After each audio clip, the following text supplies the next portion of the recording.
ನಮಸ್ಕಾರ ಅಮೋಘ ವಾರ್ತೆಗಳಿಗೆ ಸ್ವಾಗತ. ನಾನು ಸ್ವರ್ಣದಾಸ್. ಮೊದಲಿಗೆ ಹೆಡ್ಲೈನ್ಸ್. ಜೆಡಿಎಸ್ ಭದ್ರಕೋಟೆಯಾದ ಹಾಸನಕ್ಕೆ ಈ ಬಾರಿ ಲೋಕಸಭಾ ಚುನಾವಣೆಯ ಟಿಕೆಟ್ ಜೆಡಿಎಸ್ ಪಕ್ಷಕ್ಕೆ ಸಿಗಲಿದೆ.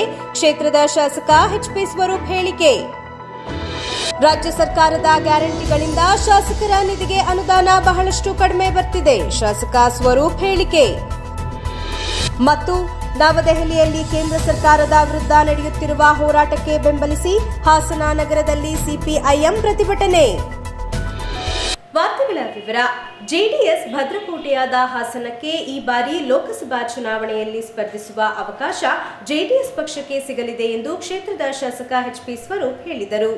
ನಗರದ ಸರ್ಕಾರಿ ಕಚೇರಿಯೊಂದರಲ್ಲಿ ಮಾಧ್ಯಮದೊಂದಿಗೆ ಮಾತನಾಡಿ, ಪಕ್ಷದ ನಿಷ್ಠಾವಂತ ಕಾರ್ಯಕರ್ತ, ದೇವೇಗೌಡರು ಮತ್ತವರ ಕುಟುಂಬಕ್ಕೆ ಚಿರಋಣಿಯಾಗಿರುವವನು. ದೇವೇಗೌಡರು, ಕುಮಾರಸ್ವಾಮಿ, ರೇವಣ್ಣ ಅವರು ಸೇರಿ ಏನು ನಿರ್ಣಯ ತೆಗೆದುಕೊಳ್ಳುತ್ತಾರೋ ನಿಲುವಿನೊಂದಿಗೆ ಬದ್ಧನಾಗಿರುವೆ. ಹಾಸನದಲ್ಲಿ ಜೆಡಿಎಸ್ ಬೆಂಬಲ ಕ್ಷೇತ್ರ ಆದುದರಿಂದ ಮೈತ್ರಿಯಾದರೂ ಜೆಡಿಎಸ್ಗೆ ಟಿಕೆಟ್ ಸಿಗುತ್ತದೆ. ಹಾಸನ ಜಿಲ್ಲೆ ಜೆಡಿಎಸ್ ಭದ್ರಕೋಟೆ. ಈಗಲೂ ಹೆಚ್ಚಿನ ಶಾಸಕರು ನಮ್ಮ ಪಕ್ಷದಿಂದಲೇ ಆಯ್ಕೆಯಾಗಿದ್ದಾರೆ. ಹಾಸನ ಜಿಲ್ಲೆಯಿಂದ ಮಾಜಿ ಪ್ರಧಾನಿಗಳು, ಹಾಲಿ ರಾಜ್ಯಸಭಾ ಸದಸ್ಯರಾದ ದೇವೇಗೌಡರು ಪ್ರತಿನಿಧಿಸಿ ರಾಜ್ಯ, ರಾಷ್ಟ್ರ ಮಾತ್ರವಲ್ಲ ವಿಶ್ವದಲ್ಲೇ ಹೆಸರು ಮಾಡಿದ್ದಾರೆ. ಹಾಗಾಗಿ ಹಾಸನ ಲೋಕಸಭಾ ಕ್ಷೇತ್ರದ ಟಿಕೆಟ್ ನಮ್ಮ ಪಕ್ಷಕ್ಕೆ ಕೊಡ್ತಾರೆ ಎಂದು ಹೇಳಿದರು. ಪಕ್ಷದ ನಿಷ್ಠಾವಂತ ಕಾರ್ಯಕರ್ತ ಮತ್ತು ದೇವೇಗೌಡರು ಮತ್ತು ಅವರ ಕುಟುಂಬಕ್ಕೆ ನಾನು ಚಿರಋಣಿಯಾಗಿರೋನು. ಹಾಗಾಗಿ ಯಾವುದೇ ಪಕ್ಷದ ಜೊತೆ ದೇವೇಗೌಡರಾಗಲಿ ಸನ್ಮಾನ್ಯ ರೇವಣ್ಣವರು, ಕುಮಾರಣ್ಣವರು ಯಾವ ರೀತಿ ಅವರು ನಿಲುವನ್ನು ತಗೋತಾರೆ ಆ ನಿಲುವಿನಲ್ಲಿ ಅವ್ರ ಜೊತೆ ನಾನು ನಿಲ್ತೀನಿ. ಇಲ್ಲ, ಪ್ರಜ್ವಲ್ ಅವರೇ ನಮ್ಮ ಲೋಕಸಭಾ ಅಭ್ಯರ್ಥಿ ಸರ್. ಅವ್ರ ಬಗ್ಗೆ ನಾನು ಚರ್ಚೆ ಮಾಡೋಕ್ಕೆ ಹೋಗಲ್ಲ. ಆದರೆ ನಮ್ಮ ಹಾಸನ ಜಿಲ್ಲೆ ಜೆಡಿಎಸ್ನ ಭಾಳಷ್ಟು ಗೊತ್ತಿದೆ ತಮಗೆ. ಜೆಡಿಎಸ್ ಬೆಂಬಲಿತ ನಮ್ಮ ಜೆಡಿಎಸ್ ಹಾಸನ ಜಿಲ್ಲೆ. ಹಾಗಾಗಿ ಶಾಸಕರು ಕೂಡ ನಾವೇ ಹೆಚ್ಚಿನ ಸಂಖ್ಯೆಯಲ್ಲಿರೋದು. ಮತ್ತು ಹಿಂದಿನಿಂದಲೂ ದೇವೇಗೌಡರು ಅಂದರೆ ನಮ್ಮ ಎಲ್ಲ ಒಂದು ಕಡೆ ರಾಷ್ಟ್ರದಲ್ಲಿರ್ಬೋದು ಮತ್ತು ವಿಶ್ವದಲ್ಲೇ ಒಂದು ದೇವೇಗೌಡರು ನಮ್ಮ ಹಾಸನ ಪ್ರತಿನಿಧಿಸಿದಂಥ ಹಿರಿಯರು. ಹಾಗಾಗಿ ಹಾಸನ ಜಿಲ್ಲೆ ನಮ್ಮ ಲೋಕಸಭಾ ಇದಕ್ಕೆ ನಮಗೆ ನಮ್ಮ ಪಕ್ಷಕ್ಕೆ ಟಿಕೆಟ್ನ. ರಾಜ್ಯ ಸರ್ಕಾರದ 5 ಶಾಸಕರ ಗ್ಯಾರಂಟಿಗಳಿಗೆ ಶಾಸಕರ ನಿಧಿಗೆ ಅನುದಾನ ಬಹಳಷ್ಟು ಕಡಿಮೆ ಬರ್ತಿದೆ. ಈವರೆಗೆ 1 ಕೋಟಿ ಅನುದಾನ ಕೊಟ್ಟಿದ್ದಾರೆ. ಶಾಸಕರಿಗೆ ಅನುದಾನ ಬರುವುದು ಕುಂಠಿತವಾಗಿದೆ. ಲೋಕಸಭಾ ಚುನಾವಣೆ ನಂತರ ಅನುದಾನ ಬರಬಹುದೆಂದು ಭಾವಿಸಿದ್ದೇನೆ. ಈಗ ಅನುದಾನ ಬರ್ತಾ ಇಲ್ಲ. ಮುಂದಿನ ದಿನಗಳಲ್ಲಿ ಅನುದಾನ ತರಬೇಕನ್ನೋದು ನಮ್ಮಲ್ಲೂ ಇದೆ. ಕೆಲಸ ಮಾಡಬೇಕೆಂದು ಆಸೆಯಿಂದಲೇ ಶಾಸಕರಾಗಿ ಬಂದಿದ್ದೇವೆ. ಖಂಡಿತವಾಗಿಯೂ ಲೋಕಸಭಾ ಚುನಾವಣೆ ನಂತರ ಅನುದಾನ ತಂದು ಕೆಲಸ ಮಾಡುತ್ತೇನೆಂದು ವಿಶ್ವಾಸ ವ್ಯಕ್ತಪಡಿಸಿದರು. ಏನು 5 ಗ್ಯಾರಂಟಿ ಸ್ಕೀಮ್ಗಳೇನೆ ಆ ನಿಟ್ಟಿನಲ್ಲಿ ಸರ್ಕಾರ ಎಲ್ಲ ಒಂದು ಕಡೆ ನಮಗೂ ಕೂಡ ಶಾಸಕರ ನಿಧಿನೂ ಕೂಡ ಎಲ್ಲ ಒಂದು ಕಡೆ ಭಾಳಷ್ಟು ಕಮ್ಮಿ ಬರ್ತಾ ಇದೆ. ತಮಗೆ ಗೊತ್ತಿರೋ 1 ಕೋಟಿ ಕೊಟ್ಟಿದ್ದಾರೆ. ಹಾಗಾಗಿ ನಾನು ಸರ್ಕಾರಕ್ಕೆ ನಾನು ಜಾಸ್ತಿ ಚರ್ಚೆ ಮತ್ತು ಮಾತಾಡಕ್ಕೆ ಹೋಗಲ್ಲ. ನನ್ನ ಒಂದು ಶಾಸಕನ ಸೀಮಿತವಾಗಿ ಎಲ್ಲ ಒಂದು ಕಡೆ ಶಾಸಕರಿಗೆ ಅನುದಾನ ಬರೋದ್ರಲ್ಲಿ ಎಲ್ಲ ಒಂದು ಕಡೆ ಕುಂಠಿತವಾಗಿದೆ ಅಂತ ನಾನು ಹೇಳ್ತೀನಿ. ನೋಡೋಣ, ಏನೋ ಲೋಕಸಭಾ ಚುನಾವಣೆ ನಂತರ ಅನುದಾನ ಬರ್ಬೋದು ಅಂತ ಭಾವಿಸ್ತಾ ಇದ್ದೀವಿ. ಒಂದು ಆಶೆನೂ ಇಟ್ಕೊಂಡಿದ್ದೀವಿ ಸರ್. ಬರುತ್ತೆ ಇಲ್ಲ ಸರ್, ಇನ್ನೂ ಬರ್ತಾ ಇಲ್ಲ.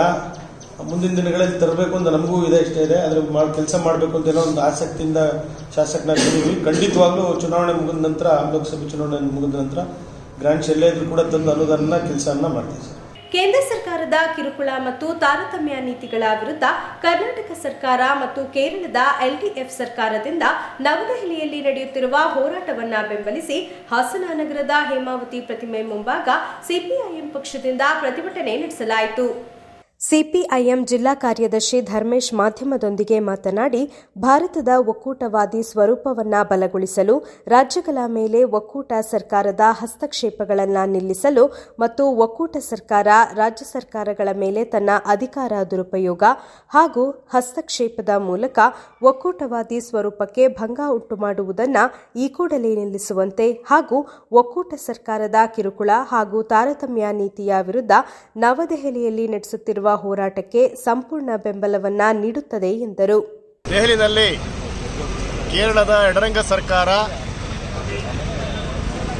ದಕ್ಷಿಣ ಭಾರತದ ರಾಜ್ಯಗಳಿಗೆ ಮತ್ತು ಕೇರಳಕ್ಕೆ ತೆರಿಗೆಯಲ್ಲಿ ತಾರತಮ್ಯ ಮಾಡ್ತಾ ಇರತಕ್ಕಂಥದ್ದು ಮತ್ತು ರಾಜ್ಯಪಾಲರ ಮೂಲಕ ಕೇಂದ್ರ ಸರ್ಕಾರ ರಾಜ್ಯ ಸರ್ಕಾರಗಳ ಹಕ್ಕನ್ನು ಹತ್ತಿಕ್ತಾ ಇರತಕ್ಕಂಥ ವಿರುದ್ಧ ಪ್ರತಿಭಟನೆ ನಡೆಸಲಾಗ್ತದೆ. ನಿನ್ನೆ ಕರ್ನಾಟಕ ರಾಜ್ಯ ಸರ್ಕಾರನೂ ಕೂಡ ಮುಖ್ಯಮಂತ್ರಿಯಿಂದ ಹಿಡಿದು ಎಲ್ಲ ಸಚಿವರು ಸೇರಿ ದೆಹಲಿ ಪ್ರತಿಭಟನೆ ಮಾಡಿದ್ದಾರೆ. ವಿಷಯ ಏನಂತಂದರೆ ನಮ್ಮ ದೇಶ ಸಂವಿಧಾನ ಒಂದು ಒಕ್ಕೂಟ ವ್ಯವಸ್ಥೆ, ಗಣರಾಜ್ಯ ವ್ಯವಸ್ಥೆ ಇರತಕ್ಕಂಥ ಸಂವಿಧಾನ. ಅಂದರೆ ಎಲ್ಲ ರಾಜ್ಯಗಳ ಒಕ್ಕೂಟ ನಮ್ಮ ಭಾರತ. ರಾಜ್ಯಗಳಿಗೆ ಮಾನ್ಯತೆ ಇರಬೇಕು, ರಾಜ್ಯಗಳಿಗೆ ಆದಾಯ ಇರಬೇಕು ಅನ್ನೋದು ನಮ್ಮ ಸಂವಿಧಾನ ಸ್ಪಷ್ಟವಾಗಿ ಹೇಳುತ್ತೆ. ಅಂದರೆ ಇಷ್ಟೊಂದು ಸ್ಪಷ್ಟತೆ ಇರತಕ್ಕಂಥ ಸಂವಿಧಾನ ಇದ್ದರೂ ಕೂಡ ಈ ಕಳೆದ 10 ವರ್ಷಗಳಲ್ಲಿ ಇಡೀ ಒಕ್ಕೂಟ ವ್ಯವಸ್ಥೆಯನ್ನು, ಗಣರಾಜ್ಯ ವ್ಯವಸ್ಥೆಯನ್ನು ಸಂಪೂರ್ಣವಾಗಿ ಅದರ ತತ್ವಗಳನ್ನು ಇವತ್ತು ಸಂಪೂರ್ಣ ಗಾಳಿಗೆ ತೋರಿ ಒಂದು ಏಕಮೇವ ಸರ್ಕಾರವಾಗಿ, ಏಕಮೇವ ವ್ಯಕ್ತಿಯ ಸರ್ಕಾರವಾಗಿ ಇವತ್ತು ಕೇಂದ್ರ ಸರ್ಕಾರ ಮಾಡ್ತಾ ಇದೆ.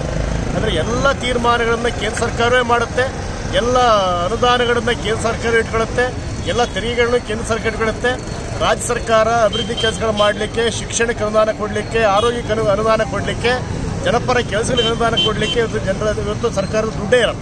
ಸೊ ಅಂತಹ ಒಂದು ಕೆಲಸಕ್ಕೆ ಕೇಂದ್ರ ಸರ್ಕಾರ ಮಾಡ್ತಾ ಇದೆ. ಜೊತೆಗೆ ತೆರಿಗೆ ಪಾಲನ್ನು ಹಂಚಿಕೆ ಮಾಡಿದ್ರು ಕೂಡ ತಾರತಮ್ಯ. ಮೊನ್ನೆ ನಡೆದಂಥ ಬಜೆಟ್ನಲ್ಲೂ ಕೂಡ ಕೇಂದ್ರ ಸರ್ಕಾರ ಏನು ಮಾಡಿದೆ, ದಕ್ಷಿಣ ಭಾರತ ರಾಜ್ಯಗಳಿಗೆ ಇವತ್ತು ಕಡಿಮೆ ತೆರಿಗೆ ಹಂಚಿಕೆ ಮಾಡಿದೆ. ಅಂದರೆ ತೆರಿಗೆ ಪಾಲನ್ನ ಕೊಟ್ಟಿದೆ, GST ಎಷ್ಟು ಕೊಡಬೇಕಾದಷ್ಟು ಕೊಟ್ಟಿದೆ. ಸುಮಾರು 1,80,000 ಕೋಟಿ ಕರ್ನಾಟಕಕ್ಕೆ ಲಾಸ್ ಆಗಿದೆ. ಅದೇ ಥರ ಉತ್ತರ ಭಾರತಕ್ಕೆ, ಗುಜರಾತ್ ಇರ್ಬೋದು ಅಥವಾ ಉತ್ತರ ಪ್ರದೇಶಕ್ಕೆ ಇರ್ಬೋದು, ಹೆಚ್ಚು ತೆರಿಗೆನ ಕೊಡುತ್ತೆ. ನೀವು ತೆರಿಗೆನ ಸಂಗ್ರಹದ ಲೆಕ್ಕ ಹಾಕೊಂಡ್ರೆ ದಕ್ಷಿಣ ಭಾರತ ರಾಜ್ಯಗಳು ಅತಿ ಹೆಚ್ಚು ತೆರಿಗೆನ ಕೊಡ್ತವೆ, ಉತ್ತರ ಭಾರತ ರಾಜ್ಯಗಳು ಅತಿ ಹೆಚ್ಚು ತೆರಿಗೆನ ಕೇಂದ್ರ ಸರ್ಕಾರಕ್ಕೆ ಹೋಗುತ್ತೆ. ಆದರೆ ಹೆಚ್ಚು ಪಾಲನ ಪಡೆಯೋದು ಉತ್ತರ ಭಾರತ ಸರ್ಕಾರ ಆಗಿದೆ. ಕಾರಣ ಏನು ಅಂತಂದರೆ ದಕ್ಷಿಣ ಭಾರತದಲ್ಲಿ BJPಗೆ ಹೆಚ್ಚು ಬಲ ಇಲ್ಲ, BJP ಅಧಿಕಾರಕ್ಕೆ ಬರೋದಿಲ್ಲ ಅನ್ನೋ ಕಾರಣಕ್ಕೆ BJP ಪ್ರಾಬಲ್ಯ ಇರತಕ್ಕಂಥ, BJP ಸರ್ಕಾರ ಇರತಕ್ಕಂಥ ರಾಜ್ಯಗಳಿಗೆ ಇವತ್ತು ತೆರಿಗೆ ಪಾಲನೆ ಹೆಚ್ಚು ಕೊಡಲಾಗ್ತಾ ಇದೆ. ಅಂದರೆ ಅವರ ಅನುಕೂಲಕ್ಕೋಸ್ಕರ, ಅವರ ರಾಜಕಾರಣ ಮಾಡಲಿಕ್ಕೋಸ್ಕರ, ಅವರ ಮತಗಳಿಕೆ ಮಾಡಲಿಕ್ಕೋಸ್ಕರ ಕೇಂದ್ರ ಸರ್ಕಾರ ಸಂವಿಧಾನದ ಒಕ್ಕೂಟ ತತ್ವವನ್ನು, ಗಣರಾಜ್ಯ ತತ್ವವನ್ನು ಸಂಪೂರ್ಣವಾಗಿ ಗಾಳಿಗೆ ತೋರಿ ಇವತ್ತು ಸರ್ಕಾರ ನಡೆಸುತ್ತೆ. ಜೊತೆಗೆ ವಿರೋಧ ಪಕ್ಷಗಳು ಅಥವಾ ಈಗ ಏನು ಈ ಸರ್ಕಾರ ಇರ್ಬೋದು, BJPಯೇತರ ಸರ್ಕಾರಗಳನ್ನ ಎದುರಿಸಲಿಕ್ಕೆ, ಅವ್ರನ್ನ ಹದ್ಬಸ್ತು ಇಡಲಿಕ್ಕೆ, ಚುನಾವಣೆಗೆ ಹೋಗದಂಗೆ ಮಾಡಲಿಕ್ಕೆ EDಯನ್ನು, CBIಯನ್ನು, ಇನ್ಕಮ್ ಟ್ಯಾಕ್ಸ್ನ ಬಳಸೋದ್ರ ಮುಖಾಂತರ ಮೊನ್ನೆ ಜಾರ್ಖಂಡ್ ಮುಖ್ಯಮಂತ್ರಿನ ಅರೆಸ್ಟ್ ಮಾಡಿದ್ದಾರೆ, ದೆಹಲಿ ಮುಖ್ಯಮಂತ್ರಿ ಅರೆಸ್ಟ್ ಮಾಡಲಿಕ್ಕೆ ಹೋಗ್ತಿದ್ದಾರೆ. ಅಂದರೆ ಇವತ್ತು ಭ್ರಷ್ಟಾಚಾರ ಅನ್ನೋದನ್ನ ವಿರೋಧ ಮಾಡಬೇಕು, ಬೇಡ ಅಂತ ಹೇಳ್ತಾರೆ. ಆದರೆ ನೇರವಾಗಿ ಕೆಲವೇ ವ್ಯಕ್ತಿಗಳಾಗಿ ಟಾರ್ಗೆಟ್ ಮಾಡಲಾಗ್ತಾ ಇದೆ. ಇವತ್ತು ಯಡಿಯೂರಪ್ಪರ ಮನೆ ಮೇಲೆ ಯಾಕೆ ED ದಾಳಿ ಆಗ್ತಾ ಇಲ್ಲ, ಅಥವಾ ಇನ್ನೊಬ್ಬ BJP ಮುಖಂಡನ ಮೇಲೆ ಯಾಕೆ ED ದಾಳಿ ಆಗಲ್ಲ?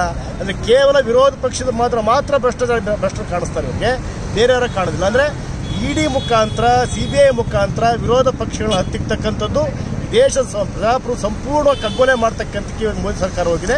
ಸೊ ಅದನ್ನು ಪ್ರತಿಭಟಿಸಿ ನಿನ್ನೆ ಕರ್ನಾಟಕ ರಾಜ್ಯ ಸರ್ಕಾರ, ಇವತ್ತು ಕೇರಳ ಸರ್ಕಾರ ಏನು ದೆಹಲಿ ಪ್ರತಿಭಟನೆ ಮಾಡ್ತಾ ಇದೆ, ಅದನ್ನು ಬೆಂಬಲಿಸಿ ಇಡೀ ದೇಶಾದ್ಯಂತ CPM ನೇತೃತ್ವದಲ್ಲಿ ಕೇಂದ್ರ ಸರ್ಕಾರದ ಒಂದು ಒಕ್ಕೂಟ ಧೋರಣೆ ವಿರುದ್ಧ, ವಿರೋಧ ನೀತಿಯ ವಿರುದ್ಧ ಸಂವಿಧಾನವನ್ನು ಎತ್ತಿಡಿಬೇಕು, ರಾಜ್ಯಪಾಲರುಗಳನ್ನ ವಾಪಸ್ ಕರೆಸಬೇಕು ಅಂತ ಒತ್ತಾಯವನ್ನು ಇವತ್ತು ಪ್ರತಿಭಟನೆ ಮಾಡ್ತಾರೆ. ಪ್ರತಿಭಟನೆಯಲ್ಲಿ ಭಾರತ ಕಮ್ಯುನಿಸ್ಟ್ ಪಕ್ಷ ಸ್ಥಳೀಯ ಸಮಿತಿ ಕಾರ್ಯದರ್ಶಿ MG ಪೃಥ್ವಿ, ಜಿಲ್ಲಾ ಸಂಘಟನಾ ಸಮಿತಿ ಸದಸ್ಯರು GP ಸತ್ಯನಾರಾಯಣ್, HR ನವೀನ್ ಕುಮಾರ್, ಅರವಿಂದ್ ಉಪಸ್ಥಿತರಿದ್ದರು. ಹಕ್ಕುಪತ್ರ ಕೊಟ್ಟು ವರ್ಷಗಳಾದರೂ ಖಾತೆ ಮಾಡಿಸಿಕೊಟ್ಟಿರುವುದಿಲ್ಲ. ಕೂಡಲೇ ಕಾಯ್ದಿರಿಸಿರುವ ಜಾಗದಲ್ಲಿ ಖಾತೆ ಮಾಡಿಸಿಕೊಡಬೇಕೆಂದು ಜಿಲ್ಲಾಡಳಿತಕ್ಕೆ ಮನವಿ ಸಲ್ಲಿಸಿದ್ದಲ್ಲದೆ ಶೀಘ್ರದಲ್ಲೇ ಸಮಸ್ಯೆ ಬಗೆಹರಿಸಿ ಸ್ಪಂದಿಸದಿದ್ದರೆ ಗ್ರಾಮ ಪಂಚಾಯಿತಿ ಮತ್ತು ತಹಸೀಲ್ದಾರ್ ಕಚೇರಿ ಮುಂದೆ ಉಗ್ರವಾದ ಪ್ರತಿಭಟನೆ ಮಾಡುವುದಾಗಿ ರಾಜ್ಯ ರೈತ ಬಣದ ಯುವ ಘಟಕದ ಅಧ್ಯಕ್ಷ ಚಂದ್ರಶೇಖರ್ ಬೋವಿ ಎಚ್ಚರಿಸಿದರು. ರಾಮನಾಥಪುರ ಸುಮಾರು ಏನು ಮನೆ ಇಲ್ದಲೆ ಬೇರೆ ಬೇರೆ ಬಾಡಿಗೆ ಮನೆಯಲ್ಲಿ ಸುಮಾರು 30-40 ವರ್ಷಗಳಿಂದ ಏನಿದ್ರಲ್ಲ, ಅವರು ಗ್ರಾಮ ಪಂಚಾಯತಿಗೆ ಅರ್ಜಿ ಹಾಕಿರ್ತಾರೆ. ಗ್ರಾಮ ಪಂಚಾಯತಿ ಅರ್ಜಿ ಕೊಟ್ಟಾಗ ಅವರಿಗೆ ಹಕ್ಕುಪತ್ರವನ್ನು ವಿತರಣೆ ಮಾಡಿರ್ತಾರೆ. ಕರ್ನಾಟಕ ಸರ್ಕಾರ ಹಕ್ಕುಪತ್ರ ವಿತರಣೆ ಮಾಡಿರುತ್ತೆ. ಗ್ರಾಮ ಪಂಚಾಯತಿಯವರು ಅದನ್ನು ಖಾತೆ ಮಾಡಿಕೊಡ್ಬೇಕಾಗಿತ್ತು. ಸುಮಾರು ವರ್ಷಗಳಿಂದ ಖಾತೆ ಮಾಡಿಕೊಡ್ದಲೆ ಅವರಿಗೆ ಕೊಡುವಂಥ ತೊಂದರೆಗಳು ಒಂದಲ್ಲ ಎರಡಲ್ಲ. ಯಾವುದೋ ಗ್ರಾಮ ಪಂಚಾಯತಿ ಉಪಾಧ್ಯಕ್ಷ ಆದವನು ಏನು ಮಾಡಿದ್ದಾನೆ, ಈಗ ಈ ಬಡ ಅಮಾಯಕರು, ಬಾಡಿಗೆ ಕಟ್ಕೊಂಡಿರುವಂಥ ಅಮಾಯಕರಿಗೊಂದು ಯಾವುದೋ ಒಂದು ಸಣ್ಣ ಪುಟ್ಟ 30-40 ಸೈಟ್ ಕೊಟ್ಟು ಎಲ್ಲ ಸೈಟು ಕೂಡ ತೋರಿಸಿದ್ದಾರೆ. ಗ್ರಾಮ ಪಂಚಾಯತಿಲಿ ಹೋಗಿ ಹಕ್ಕುಪತ್ರನ ಮಾಡಿಕೊಡಿ ಅಂತ ಕೇಳಿದಾಗ ಅವ್ರ ಮೇಲೆ ದಬ್ಬಾಳಿಕೆ ಮಾಡಿ ನಾವು ಮಾಡ್ಕೊಡೋದಿಲ್ಲ, ಏನು ಮಾಡ್ತೀರಾ ಮಾಡ್ಕೊಳ್ಳಿ ಅಂತೇಳಿ ಅಲ್ಲಿರುವಂಥ PDOಗಳು, ಅಲ್ಲಿರುವಂಥ ಗ್ರಾಮ ಪಂಚಾಯತಿ ಮೆಂಬರ್ಗಳು, ಆಡಳಿತ ಏನಿದೆ ಆ ವರ್ಗದವರು ತುಂಬ ಅನ್ಯಾಯ ಮಾಡ್ತಾರೆ ಇವರಿಗೆ. ಅವ್ರ ವಿರುದ್ಧ ನಾವೇನು ಮಾಡ್ತಾ ಇದೀವಿ, DC ಅವ್ರಿಗೊಂದು ಮನವಿ ಕೊಡಬೇಕು ಅಂತ ಬಂದಿದ್ದೀವಿ. ಈ ಕೂಡಲೇ ಈ ಸರ್ಕಾರ ಏನು ಕೊಟ್ಟಿದೆ ಅವರಿಗೆ ಪತ್ರ, ಅದಕ್ಕೆ ಸೂಕ್ತ ದಾಖಲೆ ರೆಡಿ ಮಾಡಿಕೊಟ್ಟು ಅವರಿಗೆ ಮನೆ ಕಟ್ಕೊಡೋಕ್ಕೆ ಬೇಗನೆ ಅವ್ರಿಗೆ ಅದೇ ತಯಾರಿ ಮಾಡಿಕೊಡ್ಬೇಕು ಅಂತೇಳಿ ಈ ಮೂಲಕ ಹೇಳ್ತೇನೆ. ಕೊಡಲಿಲ್ಲ ಅಂದ ಕಾಲಕ್ಕೆ ನಾವು ಯಾವುದೇ ಕಾರಣಕ್ಕೂ ಸಾವಿರಾರು ಜನ ಸೇರಿ ಅಲ್ಲಿ ಯಾವುದೋ ಗ್ರಾಮ ಪಂಚಾಯತಿಗೆ ಮತ್ತು ತಹಸೀಲ್ದಾರಿಗೆ ನಾವು ಮುತ್ತಿಗೆ ಹಾಕಬೇಕಾಗತ್ತೆ. ಈ ಸಂದರ್ಭದಲ್ಲಿ ರಾಜ್ಯ ರೈತ ಬಣದ ಜಿಲ್ಲಾಧ್ಯಕ್ಷ ಸಿದ್ದೇಶ್, ಗ್ರಾಮದ ಪಾರ್ವತಿ, ವಿಜಯ, ವಸಂತ್ ಕುಮಾರಿ ಉಪಸ್ಥಿತರಿದ್ದರು. ಈಗ ಪುಟ್ಟದೊಂದು ಬ್ರೇಕ್ ನಂತರ ಅಮುಕ್ ವಾರ್ತೆಗಳು ಮುಂದುವರಿಯುತ್ತದೆ. The joy of jewelry shopping. Biggest joy of jewelry shopping is here. Joy Alucas ಅರ್ಪಿಸುತ್ತಿದೆ ವರ್ಷದ ಅತಿ ದೊಡ್ಡ ಆಭರಣಗಳ ಹಬ್ಬ. ಎಲ್ಲ ಆಭರಣಗಳ ಮೇಕಿಂಗ್ ಚಾರ್ಜಸ್ ನಲ್ಲಿ 50% ಕಡಿತ. ಬಂಗಾರ, ವಜ್ರ, ಪೋಲ್ಕಿ, ಪ್ರೆಷಿಯಸ್ ಸ್ಟೋನ್ಸ್ ಮತ್ತು ಬೆಳ್ಳಿಯಲ್ಲಿ ಅತಿ ದೊಡ್ಡ ಹಾಗೂ ಅತ್ಯುತ್ತಮ ಆಯ್ಕೆ ಪಡೆಯಿರಿ. ಇದು ಆಭರಣಗಳ ಶಾಪಿಂಗ್ ನಲ್ಲಿ ನಿಜವಾದ ಜಾಯ್. ಈ ಕೊಡುಗೆ ವಿಶೇಷವಾಗಿ ಜಾಯ್ ಅಲುಕಾಸ್ ನ ಶೋರೂಮ್ಗಳಲ್ಲಿ ಮಾತ್ರ. Joy Alucas, world's favorite jeweler.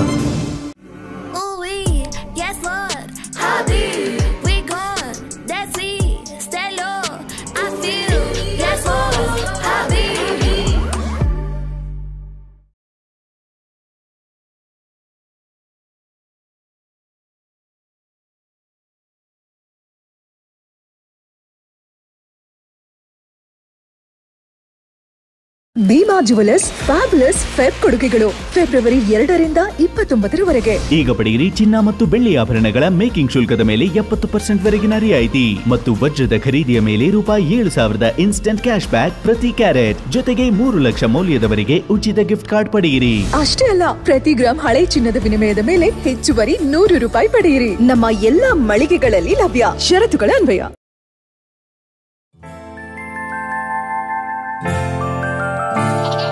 ನಗುವಿರಲಿ ಮನೆಯಲ್ಲಿ, ಮಗುವಿರಲಿ ಮಡಿಲಲ್ಲಿ, ತುಂಬಿರಲಿ ಸಂತಸ ಎಲ್ಲೆಲ್ಲೋ. ಹರಡುತ್ತಿರಿ ಸಂತಸ ಮನ ಮನೆಯಲ್ಲಿ ಸಂತಸ. ನಗುವಿರಲಿ ಮನೆಯಲ್ಲಿ, ಮಗುವಿರಲಿ ಮಡಿಲಲ್ಲಿ, ತುಂಬಿರಲಿ ಸಂತಸ ಎಲ್ಲೆಲ್ಲೋ. ಸಂತಸ. ಸಂತಸ IVF ಮತ್ತು ಎಂಡೋ ಸರ್ಜರಿ ಸೆಂಟರ್, ಹಾಸನ ಮತ್ತು ಮೈಸೂರು.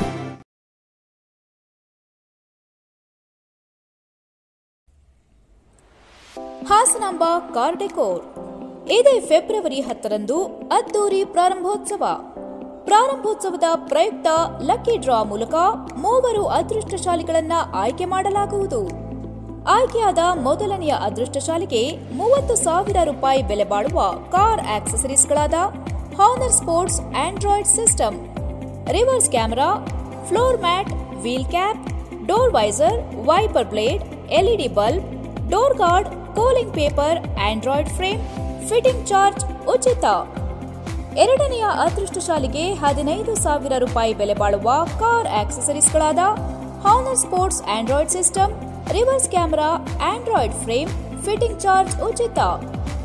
ಮೂರನೆಯ ಅದೃಷ್ಟಶಾಲಿಗೆ ₹10,000 ಬೆಲೆ ಬಾಳುವ ಹಾನರ್ ಸ್ಪೋರ್ಟ್ಸ್ ಸೀಟ್ ಕವರ್ ಉಚಿತ. ಪ್ರಾರಂಭೋತ್ಸವದ ದಿನಾಂಕ 10/2/2024ರಂದು ನಮ್ಮ ಹಾಸನಾಂಬ ಕಾರ್ ಡೆಕೋರ್ಗೆ ಭೇಟಿ ಕೊಟ್ಟು ಈ ಕೂಪನ್ ಅನ್ನು ಕತ್ತರಿಸಿ ಲಕ್ಕಿ ಡಿಪ್ ಬಾಕ್ಸ್ನಲ್ಲಿ ಹಾಕುವುದು. ನಂತರ ಇದೇ ದಿನ ಸಂಜೆ 5 ಗಂಟೆಗೆ ಲಕ್ಕಿ ಡಿಪ್ ಮುಖಾಂತರ ಆಯ್ಕೆ ಮಾಡಲಾಗುವುದು. ಈ ಲಕ್ಕಿ ಡಿಪ್ನಲ್ಲಿ ಭಾಗವಹಿಸುವವರು ಯಾವುದೇ ಖರೀದಿಯನ್ನ ಮಾಡಬೇಕೆಂದಿಲ್ಲ, ಆದರೆ ತಮ್ಮ ಕಾರನ್ನು ತಂದು ನೋಂದಣಿ ಮಾಡುವುದು ಕಡ್ಡಾಯ. ಇನ್ನೇಕೆ ತಡ? ಇದೇ ಫೆಬ್ರವರಿ 10 ಸಂಜೆ 5 ಗಂಟೆಗೆ ನಡೆಯಲಿರುವ ಲಕ್ಕಿ ಡಿಪ್ನಲ್ಲಿ ಭಾಗವಹಿಸಿ ನಿಮ್ಮ ಅದೃಷ್ಟ ಪರೀಕ್ಷಿಸಿಕೊಳ್ಳಿ, ಬಹುಮಾನ ಗೆಲ್ಲಿರಿ. Hasanamba car decor, Tanneeruhalla circle, Hyundai showroom ಪಕ್ಕ, BM ರೋಡ್, ಹಾಸನ.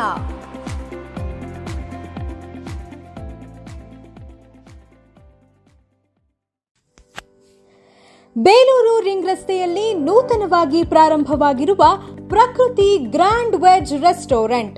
ನಮ್ಮಲ್ಲಿ ಸೌತ್ ಇಂಡಿಯನ್, ನಾರ್ತ್ ಇಂಡಿಯನ್ ಮತ್ತು ಚೈನೀಸ್ ಸುಪ್ರಸಿದ್ಧ ತಿಂಡಿ ತಿನಿಸುಗಳು, ರೋಟಿ, ಕರಿ ಮತ್ತು ತಾಜಾ ಹಣ್ಣಿನ ಜ್ಯೂಸ್ ದೊರೆಯುತ್ತದೆ.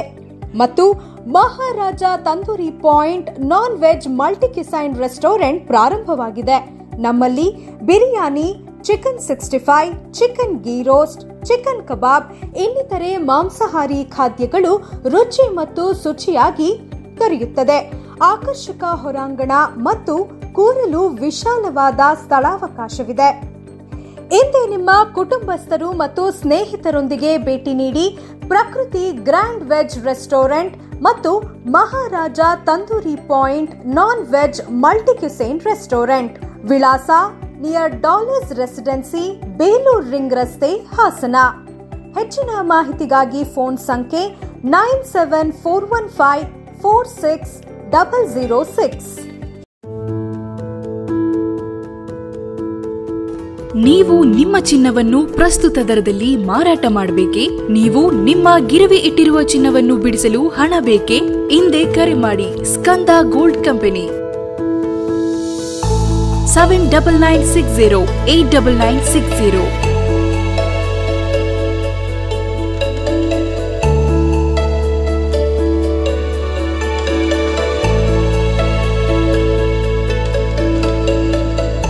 ನೀವು ಗಿರವಿ ಇಟ್ಟಿರುವ ಚಿನ್ನಾಭರಣಗಳನ್ನು ಬಿಡಿಸಿ ಇಂದಿನ ಮಾರುಕಟ್ಟೆ ಬೆಲೆಗೆ ಕೊಂಡುಕೊಳ್ಳುತ್ತಾರೆ ಹಾಗೂ ನಿಮ್ಮಲ್ಲಿರುವ ಹಳೆಯ ಚಿನ್ನವನ್ನು ಪ್ರಸ್ತುತ ಆನ್ಲೈನ್ ದರದಲ್ಲಿ ಕೊಂಡುಕೊಳ್ಳುತ್ತಾರೆ. ಸ್ಕಂದ ಗೋಲ್ಡ್ ಕಂಪನಿ ಕರ್ನಾಟಕದಾದ್ಯಂತ ನಮ್ಮ ಶಾಖೆಗಳು ತೆರೆದಿರುತ್ತದೆ. Skanda gold company city bus stand ಹತ್ತಿರ, ಎವಿಕೆ ಕಾಲೇಜ್ ರಸ್ತೆ, ಇಂಡಿಯನ್ ಬ್ಯಾಂಕ್ ಪಕ್ಕ, ಹಾಸನ. ಹಿಂದೆ ಕರೆ ಮಾಡಿ 7996089960. ಮತ್ತೊಮ್ಮೆ ಅಮೋಘ ವಾರ್ತೆಗಳಿಗೆ ಸ್ವಾಗತ. ಪ್ರತಿಯೊಬ್ಬರೂ ಕೂಡ ಒಂದಲ್ಲ ಒಂದು ಒತ್ತಡದಿಂದ ಅನಾರೋಗ್ಯ ಪೀಡಿತರಾಗುತ್ತಿದ್ದಾರೆ. ಈ ಹಿನ್ನೆಲೆಯಲ್ಲಿ ಒತ್ತಡವನ್ನ ನಿವಾರಿಸಲು ಸಾಹಿತ್ಯದ ಅಧ್ಯಯನ ಕಡೆ ಮುಖ ಮಾಡಬೇಕೆಂದು ಪುರಸಭೆ ಅಧ್ಯಕ್ಷೆ ತೀರ್ಥಕುಮಾರಿ ಕರೆ ನೀಡಿದರು. ತಾಲೂಕು ಕನ್ನಡ ಸಾಹಿತ್ಯ ಪರಿಷತ್ತಿನ ಮನೆ ಮನೆ ಸಾಹಿತ್ಯ ಗೋಷ್ಠಿ ಸಮಾರಂಭವನ್ನು ಉದ್ಘಾಟನೆ ನಡೆಸಿ ಮಾತನಾಡಿದ ಅವರು, ನಮ್ಮಲ್ಲಿ ಸಾಹಿತ್ಯವೆಂದರೆ ಮೂಗು ಮುರಿಯುವವರೇ ಹೆಚ್ಚು. ಸಾಹಿತ್ಯ ಒಂದು ವರ್ಗಕ್ಕೆ ಸೀಮಿತವಾಗಿದೆ ಎನ್ನುತ್ತಾರೆ.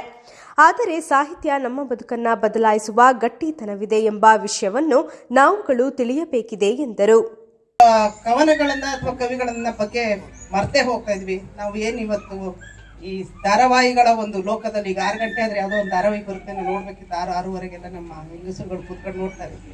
ಅದ್ರ ಜೊತೆಗೆ ಇವತ್ತು ಟಿವಿಯಲ್ಲಿ ಚಂದನ ವಾಹಿನಿಯಲ್ಲಿ ಕವಿಗಳ ಪರಿಚಯ ಇರ್ಬೋದು, ಈ ಥರದ್ದೆಲ್ಲ ಬರ್ತಾ ಇರುತ್ತೆ. ನಾನು ಸಾಮಾನ್ಯ ಅದ್ರಲ್ಲಿ ನೋಡ್ತಾ ಇರ್ತೀನಿ. ಇದು ಪ್ರಚಾರ ಆಗ್ತಾ ಇರ್ಬೇಕಾಗುತ್ತೆ. ಕವಿಗಳ ಬಗ್ಗೆ ಇರ್ಬೋದು, ಸಾಹಿತಿಗಳ ಬಗ್ಗೆ. ಇವತ್ತು ಸಾಹಿತ್ಯನ ಎಲೆಮರೆಕಾಯಿ ಅಂತ ಗ್ರಾಮೀಣ ಪ್ರತಿಭೆಗಳು ಇವತ್ತು ಏನು ಕವನಗಳನ್ನ ಸಾಹಿತಿಗಳು ಇದ್ದಾರೆ ಅವ್ರನ್ನ ನಾವು ಇವತ್ತು ಗುರುತಿಸುವಂತ ಕೆಲಸ ಆಗ್ಬೇಕಾಗಿದೆ. ಅವರು ಬರೆಯುವಂತಹ ಅವರಿಗೆ ನಾವು ಏನು ಪ್ರೋತ್ಸಾಹ ಕೊಡ್ಲಿಲ್ಲ ಅಂದ್ರೆ ಎಲೆಮರೆಕಾಯಿ ಅದು ಹಾಗೆ ನಶಿಸಿ ಹೋಗುತ್ತೆ. ಅವರು ಬರೆಯುವಂತಹ ಕವಿತೆಗಳನ್ನ ಸಾಹಿತ್ಯನ ನಾವು ಪ್ರೋತ್ಸಾಹಿಸಿದಾಗ ಮಾತ್ರ ಸಾಹಿತಿಗಳ ಸಂಖ್ಯೆ ವೃದ್ಧಿ ಆಗುತ್ತೆ ಅಂತೇಳಿ ನನ್ನ ಒಂದು ಅಭಿಪ್ರಾಯ ಆಗಿದೆ. ಇವತ್ತು ಗ್ರಾಮೀಣ ಪ್ರದೇಶದಲ್ಲಿ ಅನೇಕರು ಬರಿತಾ ಇದ್ದಾರೆ. ಇವತ್ತು ನಮ್ಗೆ ಏನು ವಾಟ್ಸಪ್, ಫೇಸ್ಬುಕ್ ಅನ್ನೋದು ಒಂದು ವರದಾನ ಆಗ್ತಾ ಇದೆ. ಯಾಕೆ ಅಂದ್ರೆ ಹಿಂದೆ ಎಲ್ಲ ಪುಸ್ತಕಗಳನ್ನ ಬರೆಯೋರು ಆ ಪುಸ್ತಕಗಳನ್ನ ಪ್ರಿಂಟ್ ಹಾಕ್ಸೋದಕ್ಕೆ ಕಷ್ಟ ಆಗ್ತಾ ಇತ್ತು. ಅಂತಹ ಒಂದು ಸಮಸ್ಯೆ ಇವಾಗ ಇಲ್ಲ. ಯಾರು ಬರೀತಾರೆ ಅವರೆಲ್ಲ ನಮ್ಮ ಫೇಸ್ಬುಕ್, ವಾಟ್ಸಪ್ಗಳಿಗೆಲ್ಲ ಕಳಿಸ್ತಾ ಇರ್ತಾರೆ. ನಾವು ಓದ್ತಾ ಇರ್ತೀವಿ, ಆಸಕ್ತಿ ಇರೋರು ಓದ್ತಾ ಇರ್ತಾರೆ. ನಿಜವಾಗ್ಲೂ ಅದು ಕವನಗಳನ್ನ ಸಾಹಿತ್ಯನ ಓದುವಾಗ ಮನಸ್ಸಿಗೆ ಮುದ ನೀಡುತ್ತೆ, ಅದಂತೂ ಹೌದು. ನಮ್ಗೆ ಬರೆಯಕ್ ಬರ್ಲಿಲ್ಲ ಅಂದ್ರೂ ಸಹ ಓದೋದ್ರಲ್ಲಿ ನನ್ಗಂತೂ ಬಹಳ ಅಭಿರುಚಿ ಇದೆ. ಈ ಸಂದರ್ಭದಲ್ಲಿ ತಾಲೂಕು ಸಾಹಿತ್ಯ ಪರಿಷತ್ ಅಧ್ಯಕ್ಷರಾದ ಬಿಎಲ್ ರಾಜೇಗೌಡ, ಟಿಡಿ ತಮ್ಮಣ್ಣಗೌಡ, ಸಾಹಿತಿ ಇಂದಿರಮ್ಮ, ತಾಲೂಕು ಪತ್ರಕರ್ತರ ಸಂಘದ ಅಧ್ಯಕ್ಷ ಹೆಬ್ಬಾಳು ಹಾಲಪ್ಪ, ಪುರಸಭಾ ಸದಸ್ಯ ಬಿ ಗಿರೀಶ್, ಎಎಸ್ಪಿ ವ್ಯವಸ್ಥಾಪಕ ಮಹೇಂದ್ರ, ಮಾಜಿ ಅಧ್ಯಕ್ಷ ಶಿವಮೂರ್ತಿ, ಗೌರವ ಕಾರ್ಯದರ್ಶಿಗಳಾದ ಬಿಪಿ ಶಿವರಾಜ್ ಹಾಜರಿದ್ದರು. ಹೆಬ್ಬಸಾಲೆ ಗ್ರಾಮದ ಸರ್ವೆ ನಂಬರ್ 241ರ ಸರ್ಕಾರಿ ಜಾಗದಲ್ಲಿ ಮನೆ ನಿರ್ಮಿಸಿಕೊಂಡು ವಾಸವಾಗಿರುವ ಆದಿ ದ್ರಾವಿಡ ಜನಾಂಗದವರಿಗೆ ಫೆಬ್ರವರಿ 15ರ ಒಳಗೆ ಕುಡಿಯುವ ನೀರು, ವಿದ್ಯುತ್ ಮತ್ತು ಮೂಲಭೂತ ಸೌಕರ್ಯಗಳನ್ನು ಕಲ್ಪಿಸದೇ ಇದ್ದಲ್ಲಿ ಉಪವಿಭಾಗಾಧಿಕಾರಿ ಕಚೇರಿಯ ಮುಂದೆ ಪ್ರತಿಭಟನೆ ನಡೆಸಲಾಗುವುದೆಂದು ಆದಿ ದ್ರಾವಿಡ ತುಳು ಸಮಾಜದ ಜಿಲ್ಲಾಧ್ಯಕ್ಷ ಶಂಕರ್ ಹೇಳಿದ್ದಾರೆ. ಪತ್ರಿಕಾಗೋಷ್ಠಿಯಲ್ಲಿ ಮಾತನಾಡಿದ ಅವರು, ಸಕಲೇಶಪುರ ತಾಲೂಕು ಕಸಬಾ ಹೋಬಳಿ ಹೆಬ್ಬಸಾಲೆ ಗ್ರಾಮ ಪಂಚಾಯಿತಿ ವ್ಯಾಪ್ತಿಗೆ ಒಳಪಡುವ ಹೆಬ್ಬಸಾಲೆ ಗ್ರಾಮದ ಸರ್ವೆ ನಂಬರ್ 241ರಲ್ಲಿ ಪರಿಶಿಷ್ಟ ಜಾತಿ ಆದಿ ದ್ರಾವಿಡ ಜನಾಂಗದ 22 ಕುಟುಂಬಗಳು ಕಳೆದ ಕೆಲವು ವರ್ಷಗಳಿಂದ ವಾಸಕ್ಕೆ ಶೆಡ್ಗಳನ್ನು ನಿರ್ಮಿಸಿಕೊಂಡು ಕುಟುಂಬ ಸಮೇತ ವಾಸ ಮಾಡಿಕೊಂಡು ಬಂದಿರುತ್ತೇವೆ. ಮನೆ ಕಟ್ಟಿಕೊಂಡು ವಾಸಿಸುತ್ತಿರುವ ಜಾಗವನ್ನ ಇನ್ನೂ ಕೂಡ ಸರ್ವೆ ಕಾರ್ಯ ನಡೆಸಿಕೊಡದೆ ನಿರ್ಲಕ್ಷ್ಯ ಧೋರಣೆ ಅನುಸರಿಸುತ್ತಿರುವ ಅಧಿಕಾರಿಗಳ ವಿರುದ್ಧ ಪ್ರತಿಭಟನೆ ನಡೆಸಲು ನಿರ್ಧರಿಸಿರುವುದಾಗಿ ತಿಳಿಸಿದರು. ಹೆಬ್ಬಸಾಲೆ ಗ್ರಾಮದಲ್ಲಿ ಸಕಲೇಶಪುರ ತಾಲೂಕು ಕಸಬಾ ಹೋಬಳಿ ಹೆಬ್ಬಸಾಲೆ ಗ್ರಾಮದಲ್ಲಿ ಸರ್ವೆ ನಂಬರ್ 241ರಲ್ಲಿ ನಮ್ಮ ಆದಿದ್ರಾವಿಡ ಜನಾಂಗದ ಒಂದು 22 ಕುಟುಂಬ ವಾಸವಾಗಿರುತ್ತಾರೆ. ಇದರಲ್ಲಿ ಇದುವರೆಗೂ ನೀರಿನ ಸೌಲಭ್ಯ ಇಲ್ಲ, ಕರೆಂಟಿನ ಸೌಲಭ್ಯ ಇಲ್ಲ, ಸರ್ವೆ ಕೂಡ ಆಗಿಲ್ಲ. ನಾವು ಅನೇಕ ಬಾರಿ ತಹಶೀಲ್ದಾರ್ಗೂ ಕೂಡ ಮನವಿ ಮಾಡಿದ್ದೀವಿ, ಎಸಿಯವರು ಕೂಡ ಮನವಿ ಮಾಡಿದ್ವಿ, ಅಲ್ಲಿಯ ಸ್ಥಳೀಯ ಗ್ರಾಮ ಪಂಚಾಯತ್ ಕೂಡ ಮನವಿ ಮಾಡಿದ್ವಿ. ಇದುವರೆಗೂ ನಮಗೆ ನ್ಯಾಯ ಸಿಕ್ಕಿಲ್ಲ. ಅಲ್ಲಿ ಗ್ರಾಮ ಪಂಚಾಯತಿ ಎಕ್ಸಲ ಗ್ರಾಮ ಪಂಚಾಯತಿ ವಿಡಿಯೋ ಕೂಡ ಮನವಿ ಕೊಟ್ಟಿದ್ರು. ನಾಳೆ ಕೊಡ್ತೀನಿ, ಇವತ್ತು ಕೊಡ್ತೀನಿ ಅಂತ ನೀರಿನ ವ್ಯವಸ್ಥೆ ಇದುವರೆಗೂ ಕೊಟ್ಟಿಲ್ಲ. ನಮ್ಮ ಜನಾಂಗ ಇದು ಆನೆಮಲ್ಲಿಂದ ಕಾರಿನ ಮೂಲಕ ನೀರು ತಂದು ಕುಡಿಯುವಂಥ ವ್ಯವಸ್ಥೆ ಮಾಡಿದ್ದಾರೆ. ಇದು ನಾವು AC ಕೂಡ ಮನವಿ ಕೊಟ್ಟಿದ್ದು, AC ಕೂಡ ಸ್ಪಾಟಿಗೆ ಕೂಡ ಹಾಜರು ಮಾಡಿದ್ದಾರೆ. ಅಲ್ಲೂ ಕೂಡ ಸರ್ವೆ ಮಾಡ್ತೀವಿ ಅಂತ ಕೂಡ ಒಂದು ನೋಟಿಸ್ ಕೂಡ ಕೊಟ್ಟಿದ್ದಾರೆ. ಇದುವರೆಗೂ ಯಾವುದೇ ಅಧಿಕಾರಿಗಳು ಅಲ್ಲಿ ಬಂದ್ಬಿಟ್ಟು ಸರ್ವೆ ಕೂಡ ಮಾಡಿಲ್ಲ. ಅಲ್ಲಿ ಗ್ರಾಮ ಪಂಚಾಯತಿ ಅಧಿಕಾರಿಗಳು ಅವರು ಕೂಡ ಒಂದು ನಮ್ಮ ನೀರಿನ ವ್ಯವಸ್ಥೆಗೂ ಏನೂ ಮಾಡಿಲ್ಲ. ಕೂಡ ಮಾಡಿ ಅಂತ ಹೇಳಿದರೆ ಅವರು ಅಧಿಕಾರಿಗಳು ಅಲ್ಲಿ ನಮ್ಮ ದಲಿತರು ವಾಸವಾಗಿದ್ದಾರಂತ ಒಂದು ಕಾರಣಕ್ಕೋಸ್ಕರ ಅಲ್ಲಿ ಇದುವರೆಗೂ ಕೆಲಸ ಮಾಡಿಲ್ಲ. ಹಂಗಾಗಿ ನಾವು DC ಅವರು ಕೂಡ ಕೊಟ್ಟಿದ್ವಿ, ಆದರೂ ಕೂಡ ಮಾಡ್ತೀವಿ ಅಂತ ಹೇಳಿದ್ದಾರೆ. ಹಂಗಾಗಿ ಇದುವರೆಗೂ ನಮಗೆ ಮಾಡಿಲ್ಲ. ಹಂಗಾಗಿ ನಾವು ಮುಂದಿನ ದಿನದಲ್ಲಿ 15/2/2024 ಗುರುವಾರ ಅದರೊಳಗಡೆ ಏನಾರು ಮಾಡಿಲ್ಲ ಅಂದರೆ ನಾವು ಉಗ್ರ ಹೋರಾಟ ಮಾಡ್ತೀವಿ. ಪತ್ರಿಕಾಗೋಷ್ಠಿಯಲ್ಲಿ ರುಕ್ಮಾ, ಉಮೇಶ್, ರಮೇಶ್ ಇತರರು ಹಾಜರಿದ್ದರು. ಸಕಲೇಶಪುರ ಪಟ್ಟಣದ ವಿವಿಧ ಭಾಗಗಳಲ್ಲಿ ಚನ್ನರಾಯಪಟ್ಟಣ ಹಾಗೂ ದುದ್ದ ಮೂಲದ ರೈತರು ಕಡಿಮೆ ದರಕ್ಕೆ ಎಳನೀರು ಮಾರಾಟ ಮಾಡುತ್ತಿದ್ದು, ಎಳನೀರು ಕುಡಿಯಲು ಜನರು ಮುಗಿ ಬೀಳುತ್ತಿದ್ದ ದೃಶ್ಯ ಕಂಡುಬಂದರೆ, ಮತ್ತೊಂದೆಡೆ ಸ್ಥಳೀಯ ವರ್ತಕರು ಕೆಂಗಣ್ಣಿಗೆ ಎಳನೀರು ವ್ಯಾಪಾರಿಗಳು ಗುರಿಯಾಗಿದ್ದಾರೆ. ಕಳೆದ 10 ದಿನಗಳಿಂದ ತಾಲೂಕಿನಾದ್ಯಂತ ದುದ್ದ, ಅರಸೀಕೆರೆ, ಚನ್ನರಾಯಪಟ್ಟಣ ಮೂಲದ ರೈತರು ನೇರವಾಗಿ ಎಳನೀರುಗಳನ್ನು ಮಾರಾಟ ಮಾಡುತ್ತಿರುವುದು ಕಂಡುಬಂದಿದೆ. ಯಾವುದೇ ಮಧ್ಯವರ್ತಿಗಳಿಲ್ಲದೆ ನೇರವಾಗಿ ಮಾರಾಟ ಮಾಡುತ್ತಿರುವುದರಿಂದ ರೈತರು ತಲಾ ಒಂದಕ್ಕೆ 25 ರೂಪಾಯಿಗೆ ಎಳನೀರನ್ನ ಮಾರಾಟ ಮಾಡುತ್ತಿರುವುದು ಪಟ್ಟಣದ ಜನತೆಗೆ ಸಂತೋಷ ತಂದಿದೆ. ಪಟ್ಟಣದಲ್ಲಿ ಸ್ಥಳೀಯ ವರ್ತಕರು ಒಂದು ಎಳನೀರಿಗೆ 40 ರಿಂದ 50 ರೂಪಾಯಿಗಳಿಗೆ ಮಾರಾಟ ಮಾಡುತ್ತಿದ್ದು, ಈ ಹಿನ್ನೆಲೆಯಲ್ಲಿ ಕಡಿಮೆ ದರದಲ್ಲಿ ದೊರಕುವ ಎಳನೀರನ್ನ ಖರೀದಿ ಮಾಡಲು ಅತಿ ಹೆಚ್ಚಿನ ಸಂಖ್ಯೆಯಲ್ಲಿ ಗ್ರಾಹಕರು ಮುಂದಾದರು. ಇದರಿಂದ ಆತಂಕಕ್ಕೆ ಒಳಗಾದ ಸ್ಥಳೀಯ ವ್ಯಾಪಾರಿಗಳು ಕಡಿಮೆ ದರದಲ್ಲಿ ವ್ಯಾಪಾರ ಮಾಡುತ್ತಿದ್ದ ರೈತರಿಗೆ ವ್ಯಾಪಾರ ನಿಲ್ಲಿಸುವಂತೆ ಬೆದರಿಕೆ ಹಾಕಿದ್ದಾರೆ. ಆದರೆ ಸ್ಥಳದಲ್ಲಿದ್ದ ಗ್ರಾಹಕರು ದುಬಾರಿ ಬೆಲೆಗೆ ಎಳನೀರು ಮಾರಾಟ ಮಾಡುತ್ತಿದ್ದ ಸ್ಥಳೀಯ ವ್ಯಾಪಾರಸ್ಥರ ವಿರುದ್ಧ ಆಕ್ರೋಶ ವ್ಯಕ್ತಪಡಿಸಿದರು. ಕೊನೆಯಲ್ಲಿ ಮತ್ತೊಮ್ಮೆ ಹೆಡ್ಲೈನ್ಸ್. ಜೆಡಿಎಸ್ ಭದ್ರಕೋಟೆಯಾದ ಹಾಸನಕ್ಕೆ ಈ ಬಾರಿ ಲೋಕಸಭಾ ಚುನಾವಣೆಯ ಟಿಕೆಟ್ ಜೆಡಿಎಸ್ ಪಕ್ಷಕ್ಕೆ ಸಿಗಲಿದೆ. ಕ್ಷೇತ್ರದ ಶಾಸಕ HP ಸ್ವರೂಪ್ ಹೇಳಿಕೆ. ರಾಜ್ಯ ಸರ್ಕಾರದ ಗ್ಯಾರಂಟಿಗಳಿಂದ ಶಾಸಕರ ನಿಧಿಗೆ ಅನುದಾನ ಬಹಳಷ್ಟು ಕಡಿಮೆ ಬರ್ತಿದೆ. ಶಾಸಕ ಸ್ವರೂಪ್ ಹೇಳಿಕೆ. ಮತ್ತು ನವದೆಹಲಿಯಲ್ಲಿ ಕೇಂದ್ರ ಸರ್ಕಾರದ ವಿರುದ್ಧ ನಡೆಯುತ್ತಿರುವ ಹೋರಾಟಕ್ಕೆ ಬೆಂಬಲಿಸಿ ಹಾಸನ ನಗರದಲ್ಲಿ ಸಿಪಿಐಎಂ ಪ್ರತಿಭಟನೆ. ಮುಂದಿನ ವಾರ್ತಾ ಸಂಚಿಕೆಯೊಂದಿಗೆ ಮತ್ತೆ ಭೇಟಿಯಾಗೋಣ. ವಂದನೆಗಳು.